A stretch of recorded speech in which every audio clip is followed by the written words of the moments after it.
ડભોઈ પંથકમાં ચાલુ સપ્તાહ દરમિયાન ધરતીપુત્રો ઉનાળુ ડાંગરના પાકને કાપવાની કામગીરીમાં જોતરાયેલા છે, ત્યારે આ વર્ષે ખેડૂતો નિરાશ છે, કેમ કે કમોસમી વરસાદને કારણે ડાંગરમાં ભારે નુકસાન થયું છે. ખેડૂત આગેવાનોના અંદાજ મુજબ ડભોઈ પંથકમાં વરસાદે 40% પાકને ખરાબ કરી નાખ્યો છે, જેને કારણે લાખોનું નુકસાની વેઠવાનો વારો આવ્યો છે.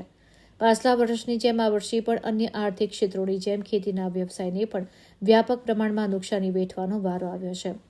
આ વર્ષે ચોમાસાની ઋતુ પહેલા 3 વખત ત્રાટકેલા કમોસમી વરસાદને કારણે ડભોઈ તાલુકાના ખેડૂતોને ઉનાળુ પાકને ભારે નુકસાન પહોંચ્યું છે. ડભોઈ તાલુકામાં અંદાજે 2400 હેક્ટર જમીનમાં ઉનાળુ ડાંગરનો પાક લેવાયો હતો. ખેડૂતોએ ડાંગરનું વાવેતર કર્યું હતું. તાજેતરમાં કમોસમી વરસાદને કારણે મોટા પ્રમાણમાં ડાંગરના ઊભા પાકમાં પાણી ભરાઈ જવાને કારણે ડાંગર નમી પડી છે.